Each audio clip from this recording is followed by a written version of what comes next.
नमस्कार मित्रमैत्रिणींनो.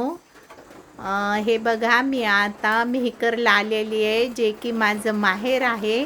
आणि माझ्या आईची तब्येत चांगली नसल्यामुळे मी इथे आलेली आहे. आणि हे बघा, माझ्या बहिणीच्या मुलांनी हा सुंदरसा बालगणेश बसवलेला आहे. आणि त्यांनी खूप सुंदर असं कमळाच्या फुलाचं डेकोरेशन केलेलं आहे. तर मित्रमैत्रिणींनो बघा, हे बघा किती सुंदर त्यांनी केलेलं आहे. एकदम प्रसन्न असं वातावरण वाटत आहे.